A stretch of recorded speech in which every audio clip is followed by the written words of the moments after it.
ఒకరోజు కోడలు వంట చేసి తన అత్త దగ్గరకు తీసుకువస్తుంది. అత్త రుచి చూసి ఆమెను తిట్టడం మొదలుపెడుతుంది. నీకు వంట ఎప్పటికీ చేత కాదు.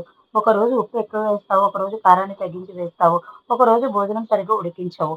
నీ వంట తినే కర్మ నాకు పట్టింది అని. కోడలు నిరాశపడిపోతుంది. ఒకరోజు తన అత్త స్నేహితురాల్ని కలవడానికి ఆమె ఇంటికి వెళ్తుంది. ఇద్దరు మాట్లాడుతున్నప్పుడు మాటల మధ్యలో అత్త తన స్నేహితురాలతో చెబుతుంది. నా కోడలికి వంట చేయడం అస్సలు చేత కాదు. ఎప్పుడూ ఏదో ఒక విషయంలో తప్పు చేస్తూనే ఉంటుంది. ప్రతిసారి ఆమెను నేను తిడుతూనే ఉంటాను. అయినా ఏది నేర్చుకోవట్లేదు అని. అప్పుడు ఆ మహిళ నవ్వుతూ అయితే రేపటి నుండి నేను చెప్పినట్లే చేయని ఆమెకు ఒక చిన్న చిట్కాని చెప్తుంది. మరుసటి రోజు ఎప్పటిలాగే తన కోడలు వంట చేసి తీసుకువచ్చినప్పుడు అందులో కారం ఎక్కువగా ఉండడం ఆమె గమనిస్తుంది.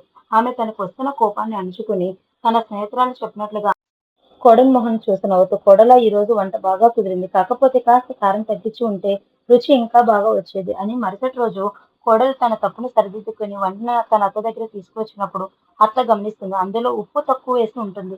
ఆమె మళ్ళీ నవ్వుతూ కోడలా ఈ రోజు కూడా వంట బాగానే చేశావు. మరోసారి వంట చేసినప్పుడు ఇంకాస్త ఉప్పు వేయి. రుచి సరిగ్గా కుదురుతుంది అని చెప్తుంది. కోడలు మరోసారి తన తప్పును సరిదిద్దుకుంటుంది. అలా మెల్లమెల్లగా ఒక్కొక్కరి నేర్చుకుంటూ ఆమె అద్భుతంగా వంట చేస్తుంది మొదలుపెడుతుంది. అప్పుడు తను చేసిన తప్పును గ్రహిస్తుంది. ఆమె తెలుసుకుంటుంది. ఎవరైనా తప్పు చేసినప్పుడు ఎత్తి చూపడం వలన ఎటువంటి ప్రయోజనం ఉండదు. కానీ శాంతంగా వాళ్ళలోని తప్పుని సరిదిద్దే ప్రయత్నం చేసినప్పుడే వారిలో మార్పు మొదలవుతుంది. ఈ వీడియో కనుక మీకు నచ్చినట్లయితే లైక్ చేసి, కామెంట్ చేసి, సబ్స్క్రైబ్ చేసుకోండి.